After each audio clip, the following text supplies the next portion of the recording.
Mitch Lawrence, Sirius XM NBA Radio. Forbes.com covers the NBA. SportingNews.com.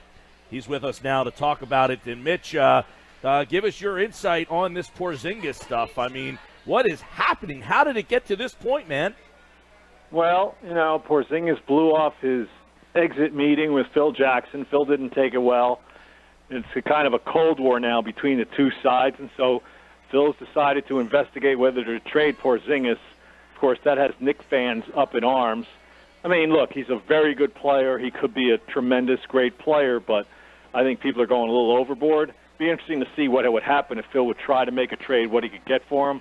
So it's certainly out there. Whether it actually comes to pass, I have no idea. You really don't know how to, what to expect from Phil. But, the thing people have to remember in general is that other than Porzingis, who had a very, he regressed last season. He had some injuries, but he had a very good rookie season. Other than Porzingis, Phil hasn't done anything here. All his moves have backfired. So it is kind of strange that the one thing Phil's done well, now it seems like he's willing to part with him. But we'll see how it plays out. In reality, is this Phil trying to send a message? Is this him really saying, hey, we got to start over? This kid's not good enough to bring us to another level. Well, he's not saying that because he thinks that Porzingis is very good. What Phil knows is that Porzingis doesn't like the way the team is run, doesn't like the way he sees that guys like Carmelo Anthony don't get treated well by Phil Jackson. And so Porzingis definitely is looking to get out now. He's got some years left to go before he can do that. So it might be Phil just starting the ball rolling on that. The interesting thing is, though, that Phil's contract runs out before Porzingis' contract. So who's to even say that Phil will still be here when Porzingis' contract is up? Mitch Lawrence with us. Give us your thoughts on this Jimmy Butler stuff. I find this to be oddly fascinating that if he had the opportunity to go to Cleveland and he said, you know what, I think I'd rather stay in Chicago. I mean, is that is that tipping the hand that maybe he thinks LeBron is out and he doesn't want to get stuck in Cleveland with no LeBron there? Well, you got to remember, Chicago's his team. I mean, that's his team. He goes to Cleveland, that's not his team. And who knows what LeBron's going to do, although we all think he's going to go to Los Angeles next year. I don't buy the fact that the Bulls are shopping Butler. I think teams might be interested in him like Cleveland. But when Dwayne Wade is already committed to coming back, it looks like Rondo will be back. If not Rondo, another free agent point guard, a veteran. I don't think Jimmy Butler wants to go to another team now, even with LeBron James. And I think he likes it in Chicago where the Bulls are his team. That's the way it is. So I kind of discount that. Now, watch him get traded tonight. I'll look great, right? Well, who knows what's going to happen after all the stuff that's been out there. But the other guy is Paul George. You've covered this league for a long time, Mitch. What kind of situation is Indiana in right now? Well, it's not a good situation because basically Larry Bird, I mean, we all knew over the last couple of years that the clock was running on Paul George. Here's a kid from Southern California, grew up a Kobe Bryant fan, a Laker fan. I think his family was Laker fans back in Showtime, in the 80s, and it seemed like everybody around the league knew that he was telling people he wanted to be a Laker one day. I guess Larry Bird didn't get that message. Larry Bird always, he might have entertained talks, but he never seriously thought about trading him. And now they're in a situation where Paul George has come out and told the team he's walking after this coming season. So it's not a good situation. I'm sure Kevin Pritchard would like to get top dollar for him. I don't know how he's going to be able to do that because, he has to trade him because if not, he'll walk right to the Lakers. So he's got to get something for him. The problem is, it's the age-old thing. Who's going to trade for him? Let's say Boston is interested. They are in Paul George. Could Boston really shell out a lot for Paul George knowing he could walk? I mean, it's conceivable that Paul George could sign with the Celtics, but there aren't a lot of people believing that. So, yeah, Indiana's in a bad way here. He's their best player. You just don't get players to go, in terms of big-time free agent talent, to go to Indiana. They have to do it through the draft. They've done it with a guy like Paul George who was taken, 10th or 11th, with Reggie Miller, guys like that. So, you know what? They're looking at a total rebuild job now. Mitch Lawrence, Sirius XM NBA Radio. You had wrote about LeBron, when we had you on last week about the L.A. stuff. Sure. Give us your thoughts on what L.A. did with D'Angelo and what read the tea leaves there for us. Well, it's not hard. Yeah, the day after the finals were over, I posted on Forbes an account that, this was after another finals loss, LeBron was definitely looking to go to L.A., although they couched the headline a little differently with a question mark. But, look, he's got his base of operations in L.A., he's got a house out there, his kids are already been accepted at school out there. He runs his summer program from out in L.A., practices out there in the off season. And now you have a situation where Magic Johnson, with the D'Angelo Russell trade to Brooklyn, has started to open up a lot of cap space for next summer, not this summer, but next summer when LeBron is free along with Paul George. I mean, they want to get into a situation where they can have enough money to get Paul George and LeBron in there, put them with Lonzo Ball. They're going to take number 2 tonight, put him with the Brandon Ingram. So that's the master plan for the Lakers. Everything is really centered around that, getting the cap space that they'll need a year from this July. And I think LeBron is open to the move. I think he's open to the move to the Clippers. I think it's bad for Cleveland, obviously, because this will probably be his last year there. But, in LeBron's mind, I think I might have told you guys this, LeBron is feeling like his legacy is set in Cleveland. He can't do anything else. He promised them a championship when he went back. He got them the championship, the first Cleveland's had since 1964 in the Browns. He went 52 long years without one. He delivered on that promise. So he's looking at his post-NBA career as much as anything when he's looking at L.A., whether it's Hollywood, whether it's getting into a part ownership with the Lakers, or even the Clippers. It's going to be interesting if Chris Paul re-signs in L.A., and I'm not so sure he will, but let's say he does. LeBron and he are very close. Could you see LeBron going to the Clippers instead of Lakers? Well, it's certainly another option. Jerry West is there now. He's going to have a big say. Clippers, he knows LeBron. They have a relationship. So, yeah, I think this LeBron thing has definitely got legs, and I would expect he'll be leaving Cleveland after this coming season. Wow. Hey, Mitch, what do you think of the reports being made, speaking of Cleveland, that the Cavs cannot get a deal done to obtain a George or a Butler because teams out there aren't interested enough in Kevin Love? The Cavs kind of have a lack of assets, too. Yeah.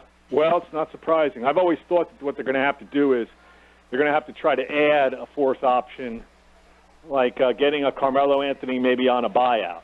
Although Phil Jackson revealed last night that Carmelo Anthony basically told him, reiterated once again, he was going to stick it out in New York, which is no surprise to anybody because Carmelo, the losing doesn't bother him here, and he loves being in New York, and he forced his way here 6 years ago. He's not ready to leave.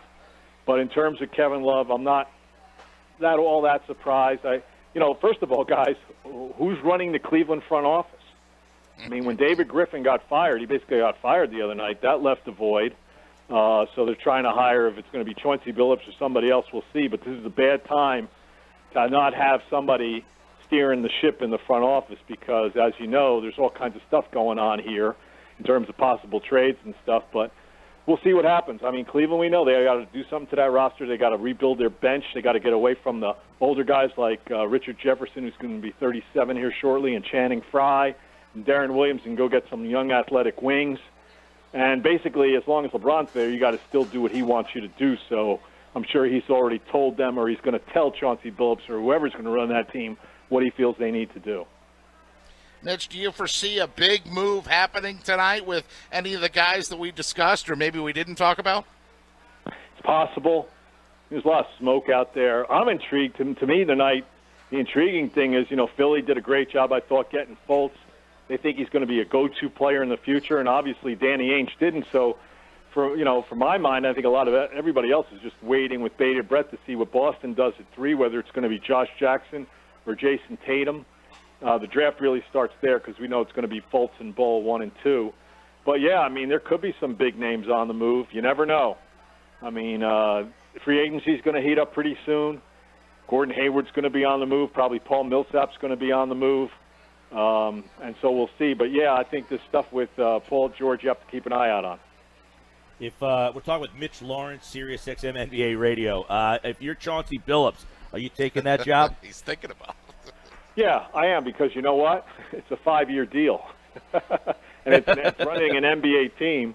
And I've known Chauncey since he came in the league as a player, and I think he's always seen himself as a guy who could run a team one day. And there are 30 of those jobs. So, you know what? Ideally, Chauncey was always he was a guy who was looking at maybe joining the Denver front office. He's from Denver. He's a legend out there. And that's where he really wanted to be. But I mean, if Dan Gilbert comes calling and gets you a great offer for 5 years, even if LeBron's leaving, I'm still thinking about taking that job because you just don't know when the next GM job is going to open. Especially, you know, now guys are going with guys who are involved in analytics and non-player types maybe to run your front office. I mean, yeah, you've got former players like Danny Ainge running teams, but now more and more you see guys, you know, who are coming in to be GMs who are not players. So it depends. So if Dan Gilbert offers you a job, I think you got to definitely look at it and maybe take it. Maybe the only time that CU basketball was ever relevant in the world, in the landscape of college basketball, those 95 to 97 years when I wasn't living that far away, and Chauncey Billups was on the radar. Yeah. And Chauncey's a guy, let me tell you, now my understanding was Josh Kroenke, who runs the Nuggets for, you know, it's owned by his father Stan. He had told me, and other people told me that, you know, Chauncey, they were definitely had plans to bring Chauncey into that front office. Now, doesn't look like they just made some big moves there in terms of elevating the people they have in power. So that kind of precluded, I think, Chauncey going home. And like I said, guys, you know, there may be a GM opening here in New York pretty soon. We don't know what Phil Jackson's going to do, but you know, Chauncey, I think he'll probably take that job. Will he be awake to get fired, though? Yeah, have you seen this, Mitch? There's some reports out there that he fell asleep in the middle of a prospect working out. That the prospect told Jay Williams at ESPN that, hey, he fell asleep while I was working out here. Well, you know, I don't know much about that. Could Phil have fallen? First of all, I'm for Knicks fans, they're elated that Phil went to the tryout because, you know, a lot of times you just don't know if Phil's going to show up. But did he fall asleep? I guess anything's possible.